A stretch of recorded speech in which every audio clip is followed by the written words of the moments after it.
faly mahita tavanao indray ry ava-malala, faly mifandray aminao ihany koa ry ava-malala amin'ny alalan'ny onjam-peo. Tafahoana indray isika amin'izao hariva izao miara-mianatra ny tenin'Andriamanitra, hiaraka hanohy ny fandiniana ny tenin'Andriamanitra, makafaka izay lambaran'ny tenin'Andriamanitra. Andeha isika hianatra lohahevitra anankiray indray, lohahevitra mandalo amin'ny fiainantsika isan'andro isan'andro, kanefa mialohan'ny resahako azy dia tiako raha miara-mivavaka aloha isika satria zava-dehibe mandrakariva ny miantso ny fanatrehan'Andriamanitra mba ahafahantsika rehetra mahazo sy mahafantatra ny tiany holazaina. Hivavaka isika tompoko.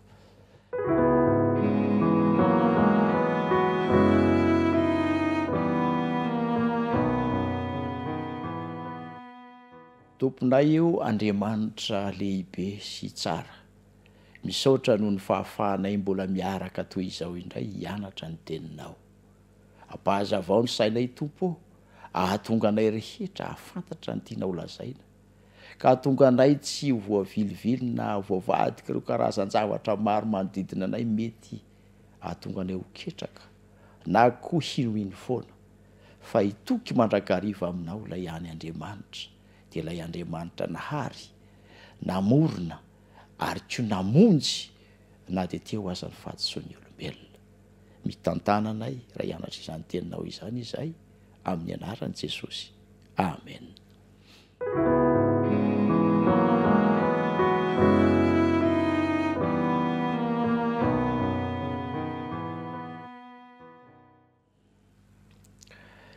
Eny ary ava-malala, hiaraka anao izao fampianarana izao isika. Tantara no isintomako sainareo dia omeko ihany ny lohahevitra hotiniantsika rehefa mandeha izany tantara izany. Taitra sy ny vadi-po Ramatoa Margarita raha ohatra ka nandondona ny tranony ny mpitandro ny filaminana. Nanolotra taratasy ny laza azy fa nodimandry tamin'ny vokatry ny lozam-pifamoivoizana teo amin'ny lala mikodana na antsoina hoe autoroute ny zanany lahy tokana. Nalahelo sy nitomany izy ary niezaka niatrika izany toe-javatra izany ihany koa anefa satria ny fiainana dia tsy maintsy mitohy. Maro ny mpiara-monina nanatrika ny fandevenana, maro ireo namana nitondra teny nilaza taminy fa lehilahy tsara ny zanany, kanefa notomandry. Atao ahoana fa izay no zavatra nisy. Nisy fianakaviana ihany koa nianjadin'ny toe-javatra nampalahelo, nienjeran'ny vato teny am-pamarinana indray andro, indray alina moa ny marimarina koa. Notomandry tamin'izany ny efa mianaka, ankonana ray manontolo, ny ray, ny vady, ny zanaka lahy sy ny zanaka vavy kely. Nalahelo ny fianakaviana rehetra raha niseho izany toe-javatra izany. Eny samy nitomany sy nandratratra maso ny rehetra. Tonga ireo mpamangy ary samy nitondra ny teny, fa ny tena songadina indrindra dia ny teny toy izao tao amin'ny fampamangina manao hoe tora-bato avy any an-danitra izany.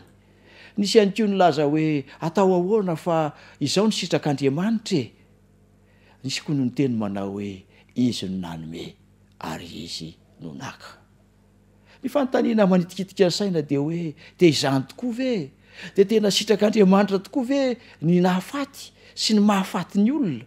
Dia sitrak'Andriamanitra tokoa ve ary Andriamanitra tokoa ve no nahatonga ny fahafatesana? Rehefa malala androany dia tiako ianao alala ny antony nahatonga ny fahafatesana. Moa ve avy amin'Andriamanitra izany? Moa ve Andriamanitra ny fototra izany? Ry havana, andeha isika hianatra ny tenin'Andriamanitra. Andeha hamaky ny voalaza soratra masina isika. Ahoana ny fanambarana ny amin'ny fahafatesana araka ny soratra masina. Izao no fanambarana manetriketrika izay hita ao amin'ny bokyny Ezekela na ny mpaminan'ny Ezekela 7:2-3. Fa tsy sitrako ny fahafatesan'izay maty hoy Jehovah Tompo. Ezekela 7:2-3. Lazay ny mazava tsara amin'izany teny izany ry ava-malala. Fa hoana hoy izy? Tsy sitrako. Ny dika teny ombolana eto Madagasikara dia mbola manome fanazavana misimisy kokoa aminy izay teny izay. Hoy ny fanambarany, tsy sitrako ny hafaty ny olona. ry havana tsy sitrak'Andriamanitra ny hafaty atsika, tsy tao anatin'ny drafotr'Andriamanitra ny hafaty atsika, tsy Andriamanitra no nametraka izany. Eny mety hiteny ianao manao hoe izy ange ny tompony aina, marina loatra zany lazainao izany, ka saingy izao rehefa tsy sitrak'Andriamanitra izany ary tsy noheverin'Andriamanitra ho amin'izany ianao io. Hoy ny teneniny tsy sitrako ny hafatin'ny olona, teny entitra avy amiko tompo Andriananahary izany. Ezekela 8:12. Teny entitra avy amin'ny tompo Andriananahary izany. Dia manontany ianao manao hoe avy aiza ary zany ny fahafatesany? Avy aiza izy io? Ry havana, isika dia miverina hatrany am-piandohana mandrakariva mba hahafahantsika rehetra mahalala ny marina ny amin'ny fiainantsika rehetrarehetra. Izao no voalaza ao amin'ny Genesisy. Ary nalain'ny tompo Andriamanitra olombelona ka napetrany tao amin'ny zaridaina ny Edena mba hanolokolo sy hitandrina azy. Zay le niresahantsika tamin'ny lasa izany. Manana andraikitra ny olombelona dia ny hanolokolo sy hitandrina n'ilay sa. Genesisy 2:15 eo. Dia toizantsika ihany le fanambarana. Ary izy nadidy andram-bolombelona ka nanao hoe azonao hinanana avokoa ny voa avy amin'ny hazo rehetra ao amin'ny zaridaina. Azonao hinanana avokoa ny voa amin'ny hazo rehetra ao amin'ny zaridaina. Saingy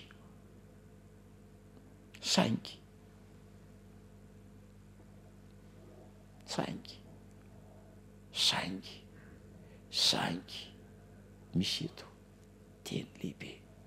Ary zao ny andikany azy eo amin'ny dia teny iombonana. Afa-tsy ny avy amin'ny hazo fahalalana ny tsara sy ny ratsy. Misy anankiray zany napetrak'Andriamanitra tsy azo kasihan'ny olombelona. Misy zavatra iray na voankazo anankiray zany na hazo anankiray tsy tian'Andriamanitra ny hinanan'ny olombelona teo aminy. Afa-tsy ny avy amin'ny hazo fahalalana ny tsara sy ny ratsy. Satria azavain'Andriamanitra ny antony. Satria amin'ny andro izay hinananao azy dia ho faty tokoa ianao. Genesisy 2:17 izany ry hava-malala. Ny zava-nisy anefa dia izao. Hitandra vehivavy fa mateo ty ny voan'ny hazo, sady mahasarika ny maso no mampitsiriritra azahoana fahiratan-tsaina. Hitandra vehivavy fa mate hihinana. Hitandra vehivavy fa mate hihinana ny voan'ilay hazo, sady mahasarika ny maso no mampitsiriritra azahoana fahiratan-tsaina. Dia inona nataony? Dia ny hotazany ny voany ka nohaniny. Dia tsy nijanona teo ihany fa dia izao ihany koa ny toyany, ary nomeny koa ny vadiny dia niaraka nihinana taminy ka nihinana izy. Dia nahiratra ny mason'izy vady ka fantany fa mitanjaka izy. Genesisy 3:17. Mety hiteny amiko ianao manao hoe tsara ihany zany satria fantatra izy fa mitanjaka. Ry havana, moveny fahalalana fa mitanjaka no sarobidy sa ny tsy mitanjaka mihitsy? Ry havana, tsy mitanjaka mihitsy no tsara. Moveny fahalalana fa zao sy zao no tsy mahafaty, na hoe misy zao ny fanafody no tsara sa ny hoe tsy marary mihitsy? Ry havana, ny tsy marary mihitsy no tsara. Ary eto dia nambaran'Andriamanitra mazava fa vokatr'ilay fihinanana dia hitan'izy mivady fa nitanjaka izy, zany hoe nahafantatra fa nisy ratsy izy. Ary noho ny hariva, vokatra izany dia zao.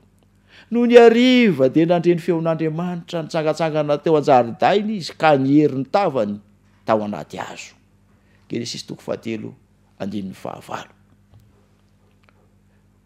Nanjary niafina an'Andriamanitra izy.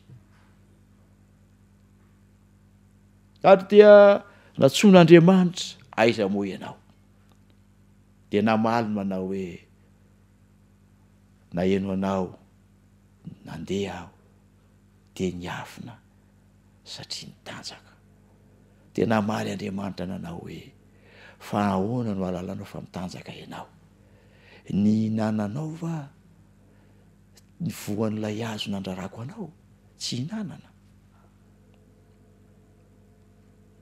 dia nandeha ny ady varotra nandeha ny fanazavana kanefa na inona fanazavana nambaran'ny olombelona dia namoaka fanambaran'Andriamanitra nanao hoe satria nihinana tamin'ny voankazo izay fa nandrarako anao tsy hohaniny ianao dia voaozona noho ny nataonao ny tany havana nandrary nandray ozona ny tany ka lay asa fikolokoloana tany am-piandohana izay tsy nahasasatra na nahareraka dia nanjary lasa niteraka atsemboana sy ery oentina miasa hoy ny fanambarana ny atsembohan'ny tavanao ny hinananao mandra-piverina ao amin'ny tany izay nanalananao eto dia misy teny roa tokony hotsarovana ny atsembohan'ny tavanao no hinananao izany hoe voaozona hiaritra mafy ny olombelona rehefa hiasa fa misy andalan-teny sy andihan-teny tokony hotsarovana ihany koa dia ny hoe mandra-piverina ao amin'ny tany izay nananalanao ary toy izany aza izy manao hoe fa vovotany ianao ka hiverina vovotany ihany Genesis 3:7-8 nanomboka teo zany ry havana dia nipetraka ilay fanambarana fa lasa ho faty ny olombelona ary izao ny fanambaran'ny apôstôly Paoly aty aoriana ary nanoratra ny epistily izy ho andreo mpinitany Roma manao hoe fa fahafatesana no tamby ny ota ity te tamby ity dia azo atao hoe karama zany hoe lasa manjary mandray karamany fahafatesana ny olombelona vokatry ny ota izany ary vokatry io ota io dia nanjary nisy fialona natao amin'ny olombelona Romanina 5:17 tapany voalohany lay teny teo fa noho ny vokatry ny fahotana dia nanjary nisy fangidina ao am-pony olombelona nisy fialonana ao anatiny ka izao nanjary ny alona ny rahalahy ny zanaky Adama sy Eva zanaky ny olombelona voalohany ary dia izao ny zava-nisy namono ny rahalahiny na ny zandriny ny zokony novonoa ny Kaina i Abela dia nahita olona maty ny olombelona tamin'ny fotoana nanontany dia nahita biby maty izy mba hahafahana ny manome akanjo azy novonoan'Andriamanitra mihitsy ilay biby mba hanolorana akanjo azy roa fa eto dia hitan'izy mivady ilay zanany naterany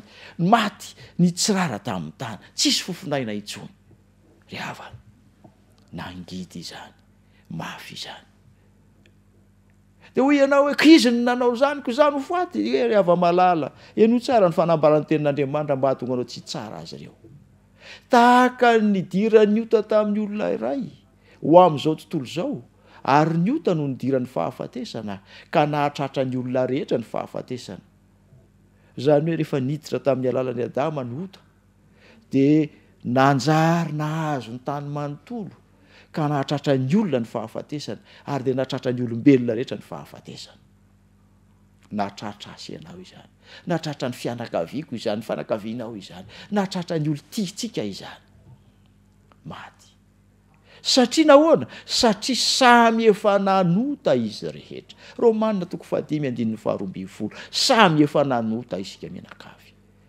ary ao amin'ny Romanina 7:17 samy efa nanota izy rehetra ka tsisy manana voninahitra eo anatrehan'Andriamanitra tsy mifidy taona ny fahafatesana tsy mifidy sarangan'olona ny fahafatesana tsy mifidy sokajin'olona ny fahafatesana hoy ny fanambarana ao amin'ny Joba 4:1 ny olona terabe avavy dia votonandro sady votom-pahoriana 2 mielina tahaka ny aloka izy ka tsy mitoetra ry havana isika rehetra dia tahaka ny aloka mandalo fotsiny ihany eto amin'ity planeta tany ity Petraka eto ny fanontaniana manao hoe raha izany no zava-misy, raha maty ny olombelona, move mbola misy antenaina ny amin'ny mbola velona indray ve izy? Joba 4:7-12.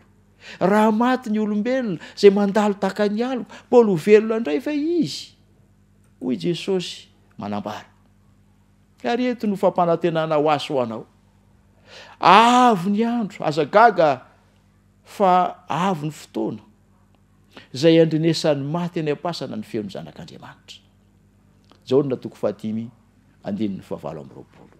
Ry havana, misy teny mazava tsara eto milaza manao hoe ho avy ny andro zay andrenesan'ny maty any am-pasana ny feon'ny zanak'Andriamanitra. Lazainy mazava amiko sy aminao izany fa isy fotoana zay andrenesan'ny maty any am-pasana. Mazava ny tiany Jesosy lazaina any amin'izany zavatra zany, ary azavain'ny apôstôly Paoly izany aty aoriana rehefa nanoratra ny epistily an'ireo mpino tany Tesalonika. Izy manao toy izao, manao hoe fa ny tenan'ny tompony midina avy any an-danitra amin'ny fiantsoana sy ny feon'ny arkangely ary ny tropetra an'Andriamanitra, ka izay maty ao amin'ny Kristy no hitsangana aloha. Mazava izany teny zany, ary mipetraka tsara ny fanambaran'Andriamanitra. Amin'ny fotoana anankiray izany dia isy feo ny zanak'Andriamanitra hamohany maty, tsy ny maty rehetra avy hatrany, fa ny maty ao amin'ny tompo no hitsangana aloha. Ny Baiboly dia mampianatra karazana fahafatesana roa. Ny fahafatesana izay iainako sy miandry ankehitriny, mety andalovako sy mety andalovanao raha mbola maharitra izao tany izao, izay no antsoina hoe fahafatesana voalohany.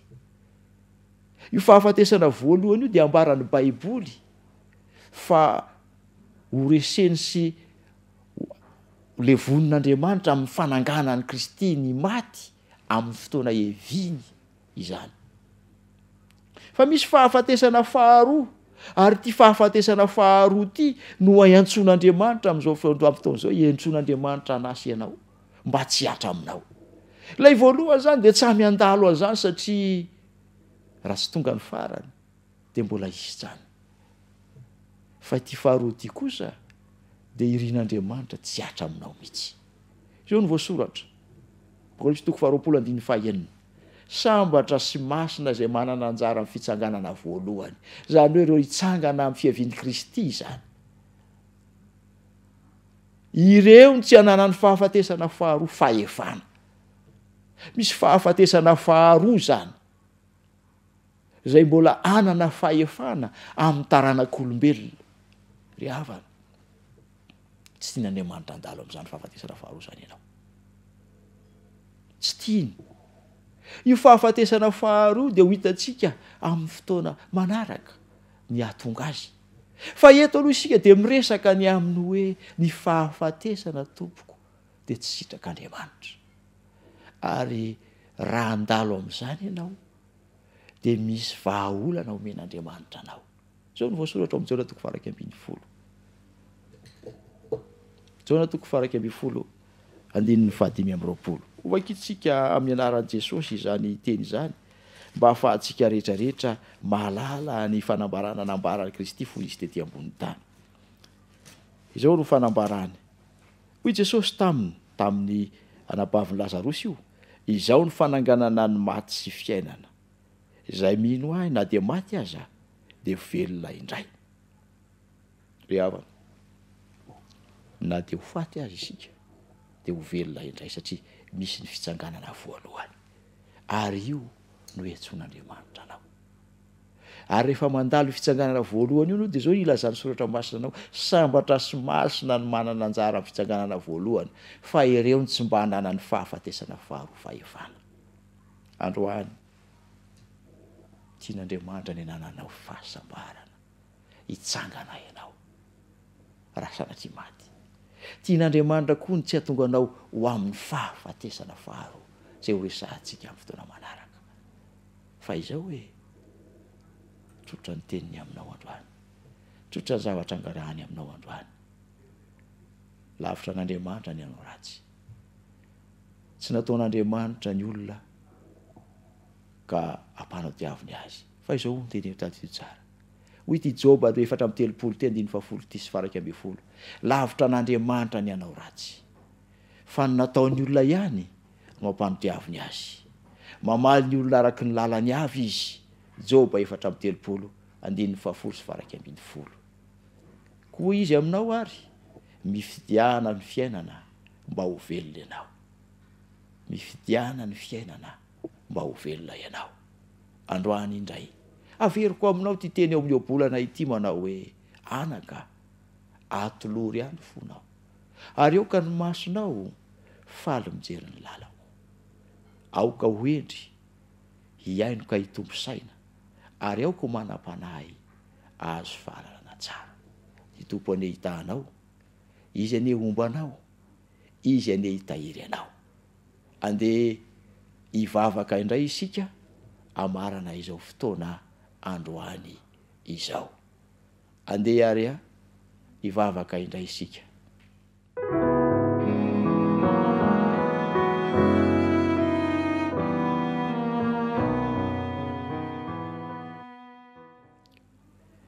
Andriamanitra raha izanaka fanahy masino, misaotra noho ny amin'ny teninao.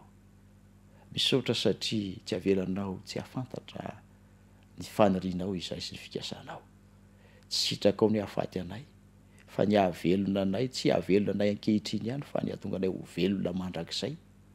Koa ampio izay Andriamanitra ay safidy ny lalanao. Ianao no hitahiry anay izany fanantenana izany. Ianao no ampitoetra izany fahamarina izany ao am-ponay ary tazomy izay tsy ho tafasaraka aminao. Amin'ny anaran'i Jesosy. Amen.